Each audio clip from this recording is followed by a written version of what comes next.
kauturan, mayukid nga adlaw sa inyo tanan.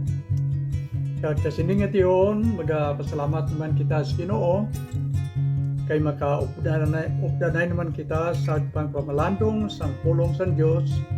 Kag may isa lamang diri ka bersikulo nga akon pagapasahon nga makita sa James chapter 1 verse 22. Kag diri nagasiling, hindi pagbuanga ang inyo kagalingon, pagi sa pagpamati lamang sang iya mga pulong, kundi ibutang ninyo ini sa buhat. Ini simple lang nga nagahambal sa aton, nga hindi lamang igo nga magpamati kita sang pulong sang Dios, kundi ang labing maayo nga ibutang naton sa practice. Himuon naton ang ginatudlo sang Biblia sa aton. Siling ini nga be doers of the words and not hearers only. Amoy na ang plastada nga ginahambal sang James chapter 1 verse 22. Sa kasaysayan sa pagkatao sang aton manuluwas nga si Ginoong Hesukristo, may ara nga mga importante nga mga katawhan nga nadala sa kasaysayan sang pagbunag ni Mary sang aton bugtong manuluwas sa sini nga kalibutan. Kagini nga mga tao nga aton tanawon karon, amo ini ang mga tao nga nagapamati sila kung anong ginahambal sang Dios sa ilang ginaintindi, kag tapos sina ila ginatuman. Kung sa bagay may isa ka kanta, kagini ginakanta sang mga kabataan permi nga nagasiling, salig tuman. Kung nagasalig kita sang ginahambal sang Dios sa aton, kag nahangpa naton, then ang aton sunod nga himuon amo nga sundon kag tumanon naton ang Ginoo nga nagapakighambal sa aton. Ang una diri nga tao nga aton pagahambalan nga ginsiling nakon kaina bag-o lang nga nalakip sila, nasulod sila sa kasaysayan sa pagkatao ni Kristo. Kag ang una amo si Virgin Mary mismo.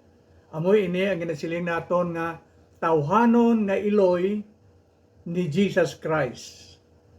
Ang Dios nagpadala sang iya anghel sa pagbisita dito sa Nazareth agon nga magpangita kay Mary.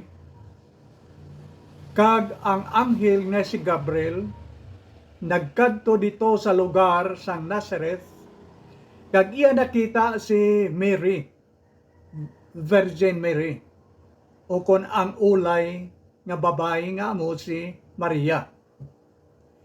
Kag sa pag-abot niya dito, kag nakita niya si Mary, gintamyaw sang anghel si Maria, kag ginhambalan, magkalipay ikaw, kay ikaw amo ang nahamutan sang Dios. Kag si Mary daw medyo naglibog ang ulo kung ano ang panamyaw sang anghel sa iya. Kag ang anghel nagpadayon sang hambal sa iya. Siling niya, Mary, hindi ka magkahadlok. Ang Dios yara sa imo. Sugod karon magabusong ikaw sang isa ka bata nga lalaki.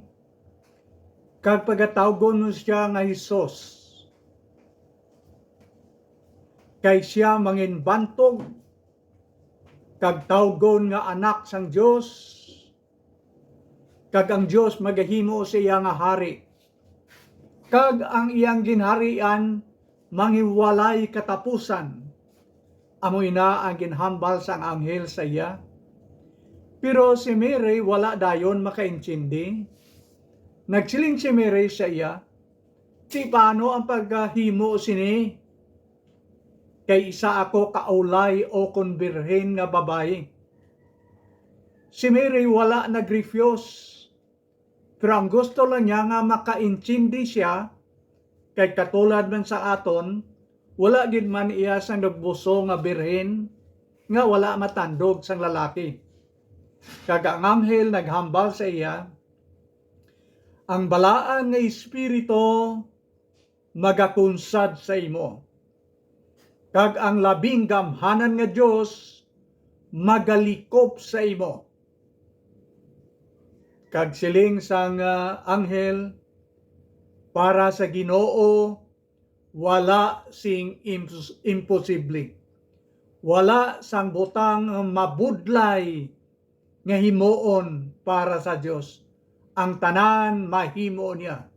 Kag wala sing bagay nga hindi masarangan kag mabudlayan ang Dios sa paghimo.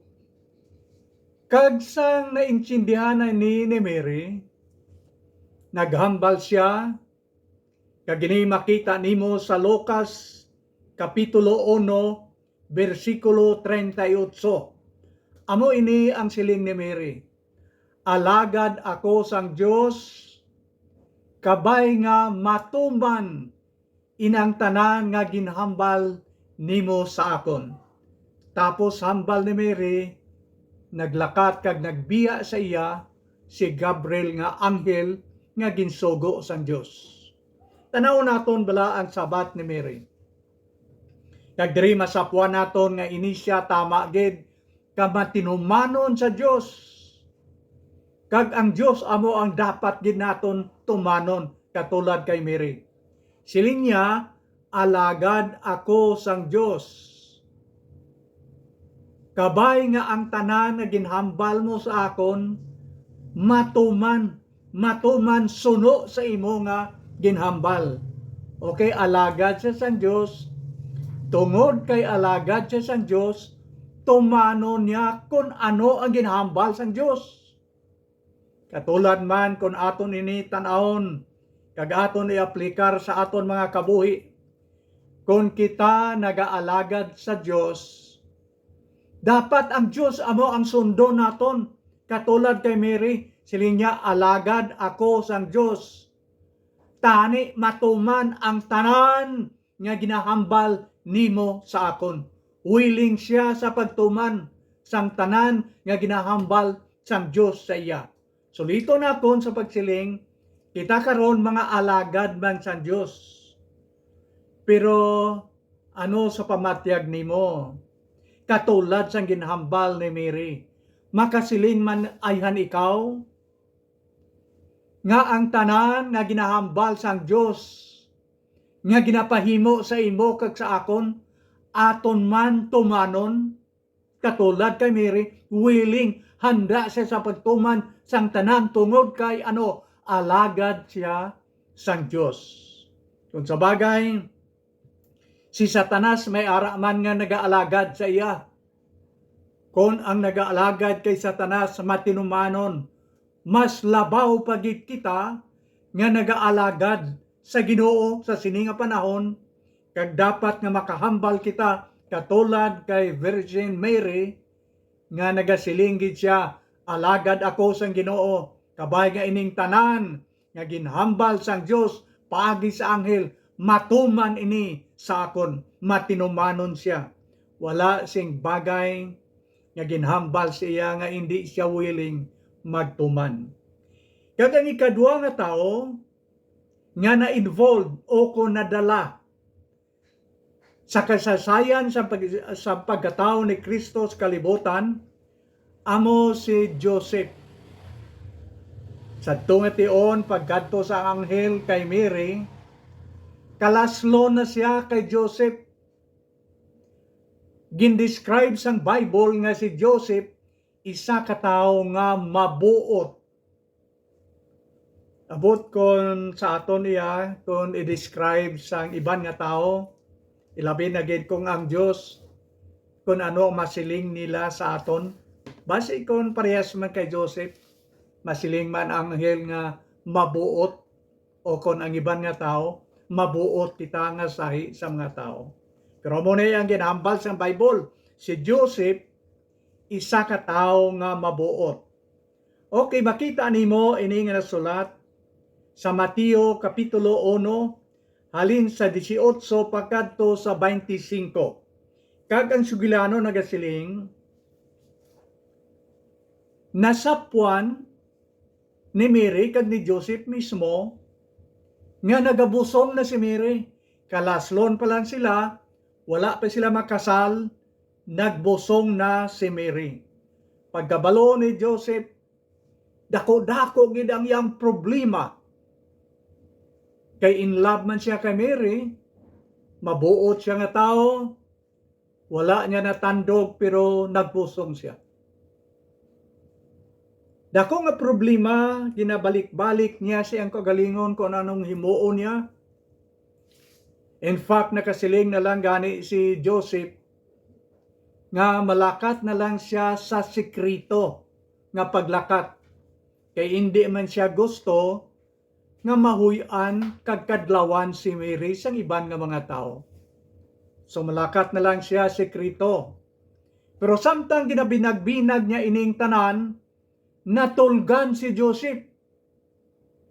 Natulgan siya ang problema. Ang iba niya mga tao, hindi katulog kung may problema.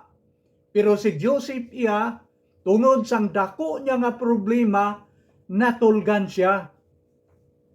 Sakon nga pagbinag-binag, pamatyag nakon ang balaan ng Espiritu sang Dios, nagbulig kay Joseph agod makatulog siya.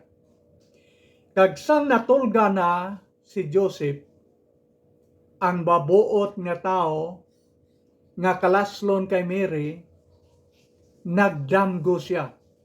Ginpadamgo siya sang Dios, kag ginhambalan siya liwat sang anghel. Ang siling sang anghel sa iya, Joseph, hindi ka magkahadlok sa pagpangasawa kay Mary. Kay ang bata nga iyang ginabusong subong, panghikot sang balaan nga Espiritu sang Dios. Kag nagpadayon hambal ang Dios sa iya paagi sa anghel. Joseph, pagatawgo nimo ang bata nga Hesus, kay siya amo ang magaluwas sang tanan nga mga katawhan. Kag pagbugtaw ni Joseph, ginpangasawa niya si Mary. Pero aton gid tanahon abi ang Bible, agod nga ini nga mga bagay magpanalopsop gid sa aton kagalingon.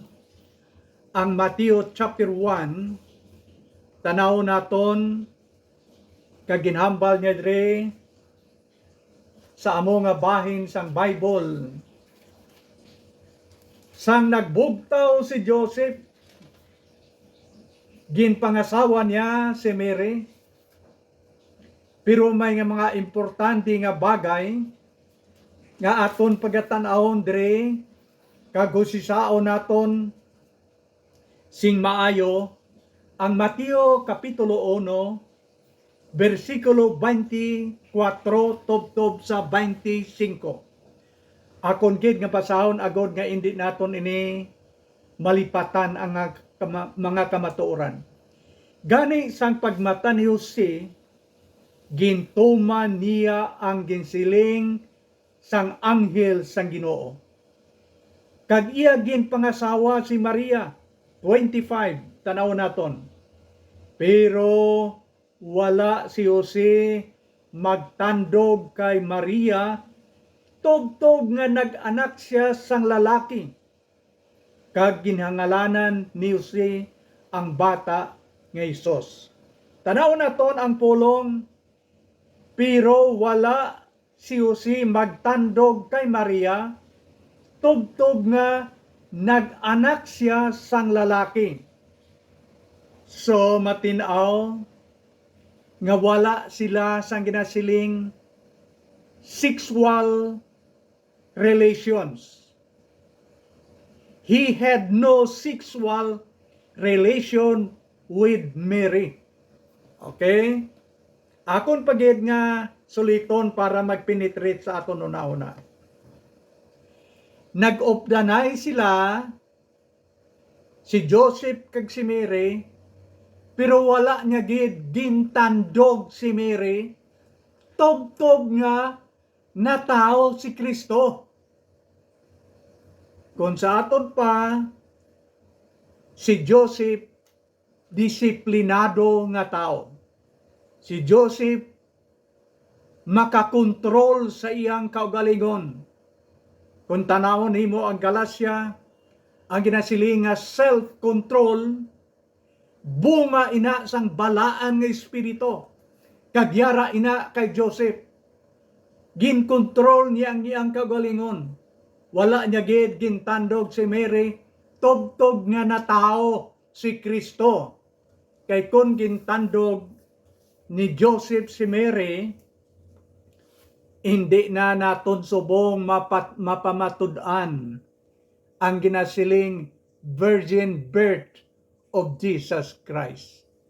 Siguro kung gintandog ni Joseph si Mary, ang masiling lang naton nga si Jesus Christ ginbusong sang birhen, pero wala ginbata sang birhen. Ang kamaturuan iya ang Bible nga tudlo nga si Kristo ginbusong sang isa ka birhen, kag ginbata sang isa ka birhen, kay man wala gid gintandog ni Joseph si Mary, tub-tub nga na tao si Jesus Christ.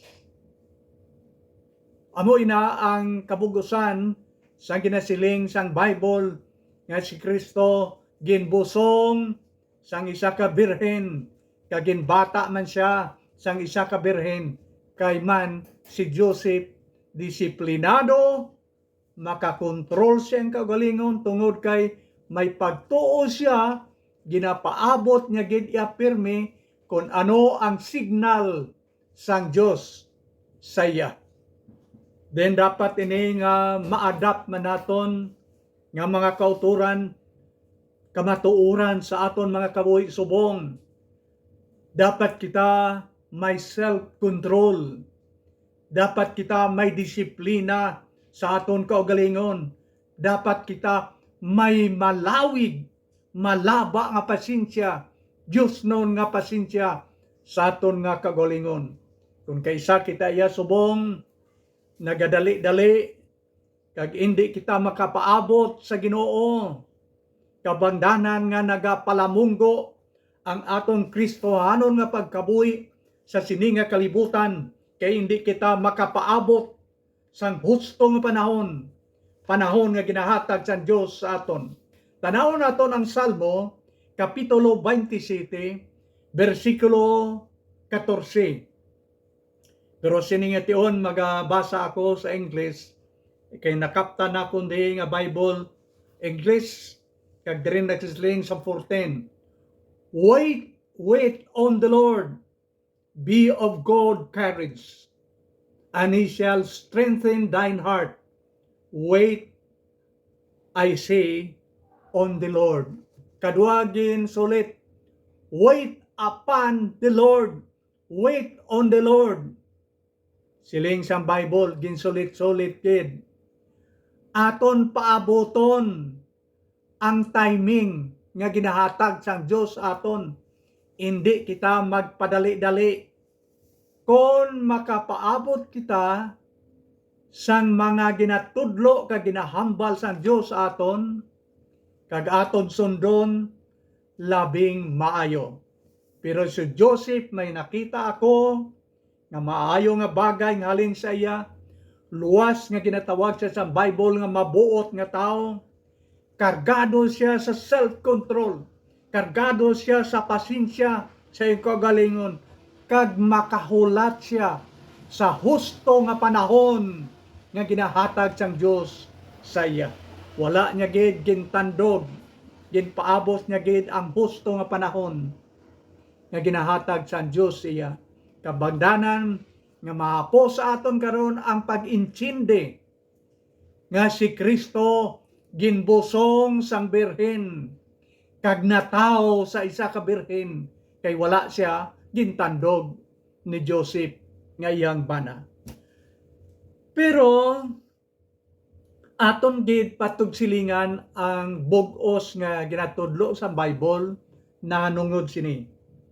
Hindi bala nga ginbasa na naton nga nagasiling nga wala gintandog ni Joseph si Mary, tubtob nga natawo si Kristo, sang natawo ni si Kristo, lain naman na iya nga istorya.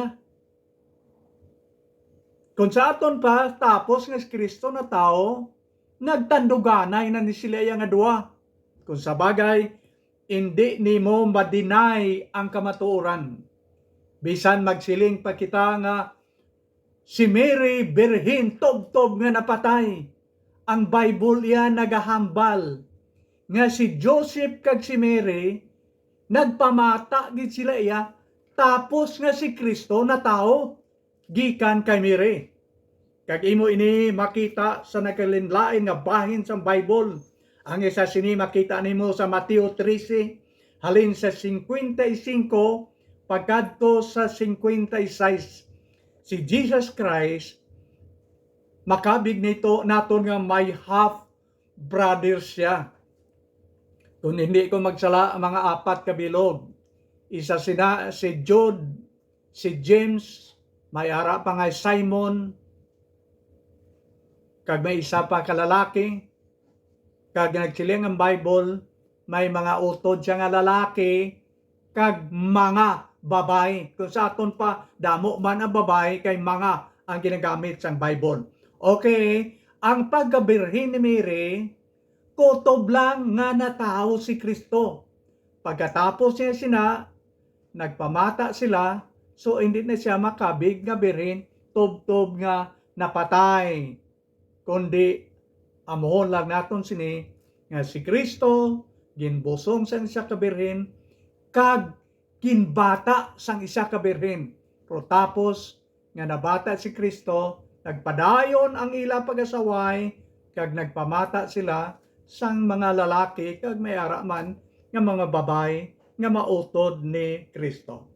Pero akon hatagan sang isa ka illustration ang ginahambal nakon nga si Joseph makapaabot gid siya. Makakontrol siya sa kagalingon. Makapaabot siya sang husto nga panahon. May isa ka istorya na nungod sang manok. Siguro nabatian ninyo ini nga istorya, pero akon lang nga suliton. Suno sa istorya sang mga kabataan, nga daw medyo joke-joke na istorya, may isa ka manok nga nagaitlog sang bulawan. Ang iya itlog bulawan, dako ang value, dako ang bili. So ang tag-iya sang manok nagmangkaranon kay ang bulawan ginabaligyan niya, nagdamo ang kwarta niya. Pero ang iyang asawa nagdemand. Ang kinahanglan magbakal sila sang mga matahom kag malahalon nga mga salakyan.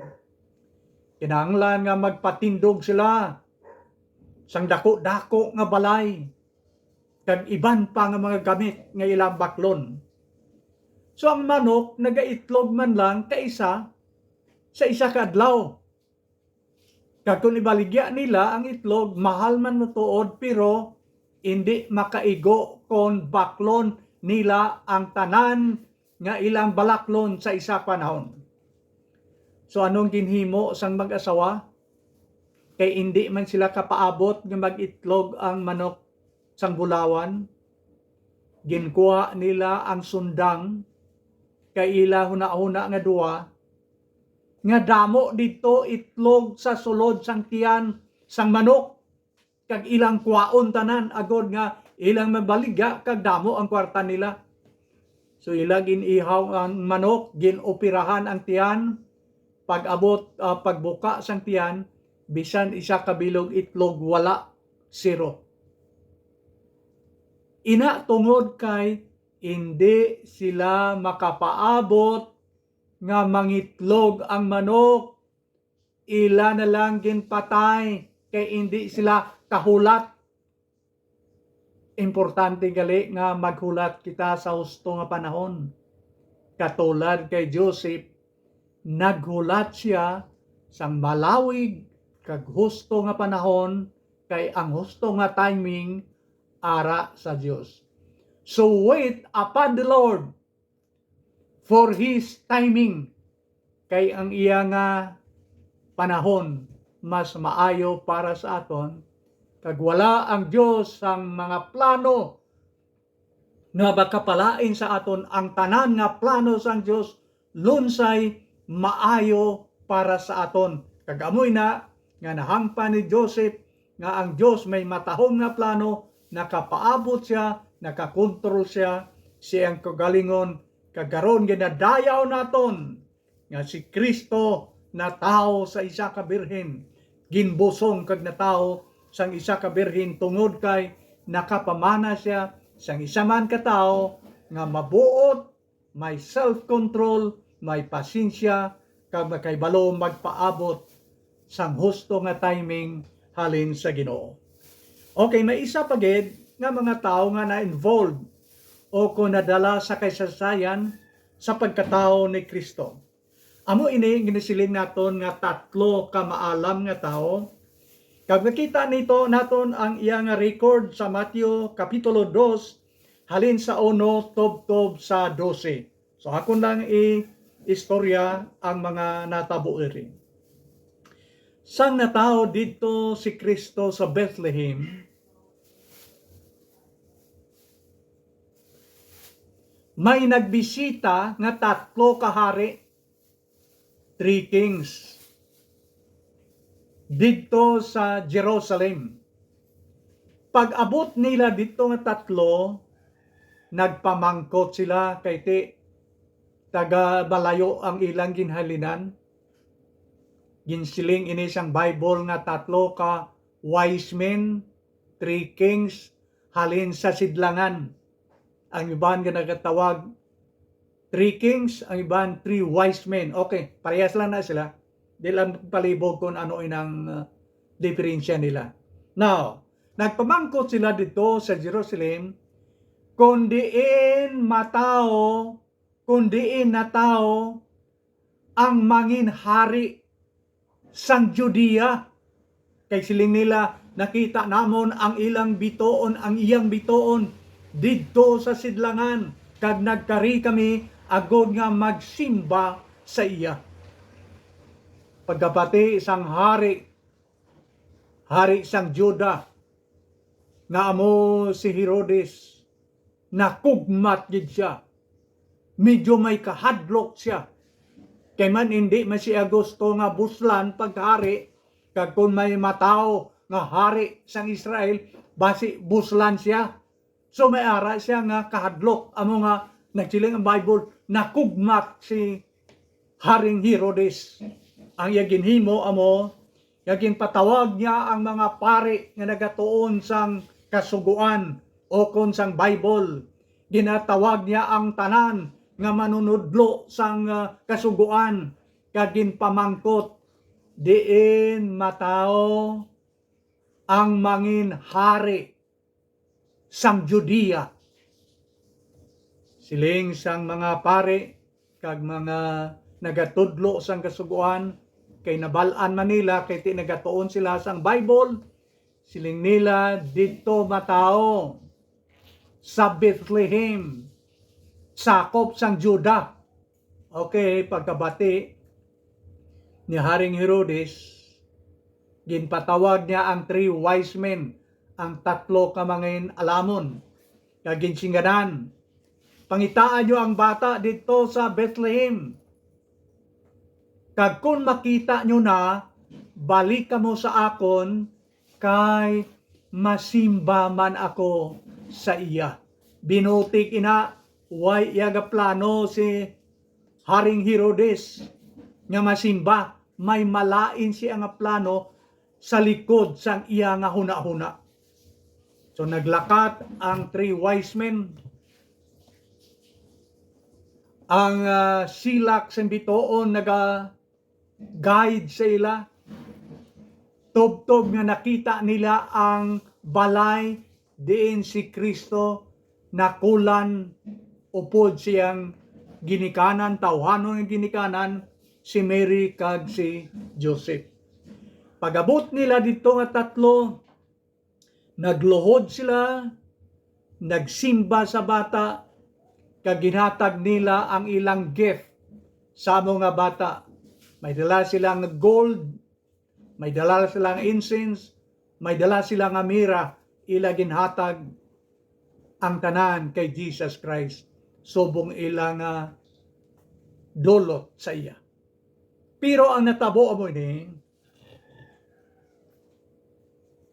ang anghel naghambal sa tatlo ka mangin-alamon. Siling sang anghel, hindi na kamo to magbalik kay King Herod, kay Haring Herodes, kay nagaplano siya nga patyon ang bata. Tungod sina ang 3 wise men nagpauli agi sa lain naman nga dalanon, gintuman nila ang siling sang Dios sa ila.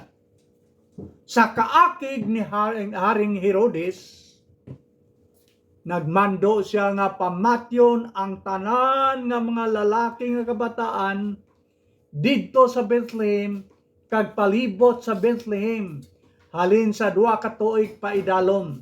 Dako nga problema paghinibi sang mga ginikanan sang isa ka mando sang mapintas nga hari nga hindi gusto maghalin siyang poder kag nahadlok sa nga buslan kay ang ginsiling hari ang natawo nga hari, mangin hari sa mga Hudiyo. Now, tanaw naton ang maayo nga nadulot sang 3 wise men. Kag gina-apply naton ang mga kamatuoran sa aton kabuhi. Okay, may 2 ka sugo sa sining tatlo ka mangin-alamon. Ang una nga sugo amo ang mando sang hari nga si Herodes. Anong sugo niya? Kung makita niyong bata, balik kamo sa akon. Amo nang sugo niya. May isa ka sugo nga halin iya sa Dios nga lain sang sugo ni Haring Herodes. Ano niya ang sugo?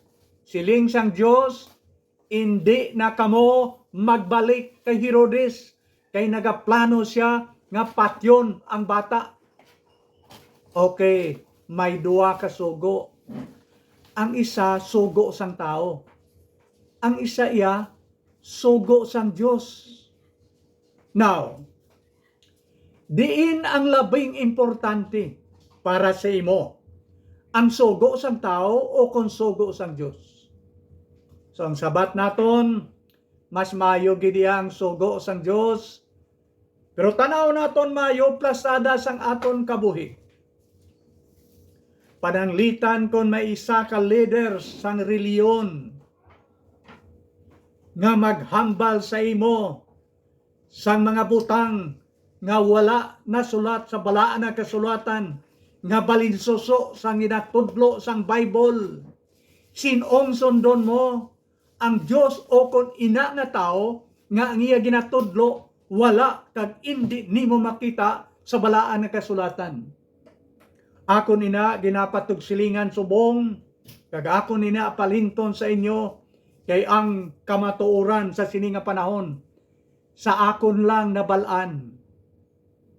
Basi kon may araman ko nga wala pa iya nabalaan. Pero sa akon lang nabalaan, subong may 5 na katao nga nag-angkon nga sila amo si Ginoong Hesukristo.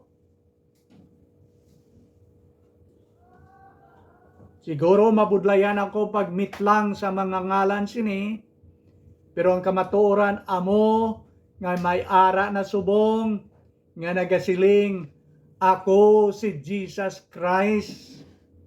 Kag kanong ihambal niya, dapat niya sang tao sundon. Pero ang Bible yan nagatudlo amo niyo nga kung si Kristo magabalik banhaw niya ang tanan nga mga nagkalapatay nga nagatuo kay Kristo. Ti nga ari naman sila, siling nila si Kristo sila, nga wala pa man sinabanhaw. Kay man binutig.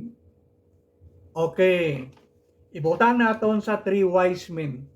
Maalam gid man sila iya.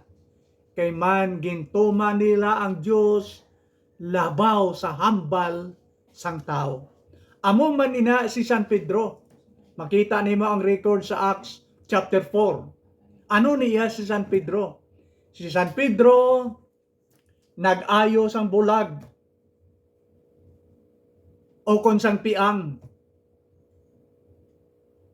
Pag-ayo sang amo nga lupog, ginpamangkot siya sang mga leaders.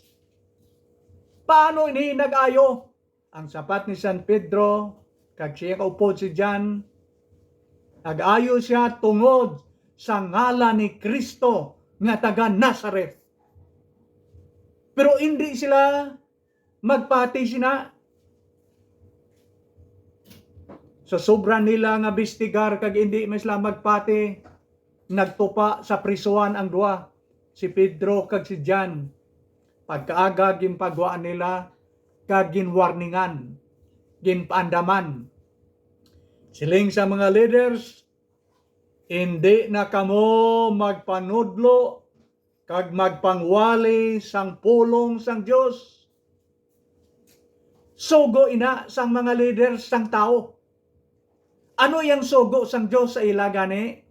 Ang sugo ya sang Dios sa ila, lakat kamo, ibantala ninyong mayong balita sang Dios, bautismuhin ninyo ang mga tao sa ngalan sang Amay, Anak, kag Balaan nga Espiritu. May duwa ka sugo. Ang isa ay kasugo halin sa Dios, manudlo kag magwali kamo. Anong siling iya sa mga leaders? Hindi na kamo magpanudlo kag magwali. Kabalo ka kung anong sabat ni San Pedro sa sining nga mga tao. Nagsiling siya, siling San Pedro, tulo timbangan ninyo ini nga mga bagay. Kung sino ang dapat namon nga sundon. Siling ni San Pedro, para sa akon, sundon nakon ang Dios labaw sa mga tao. I would rather obey God than man. Amo inaiya ang insakto. Ang wise men, ginsunod nila ang Dios.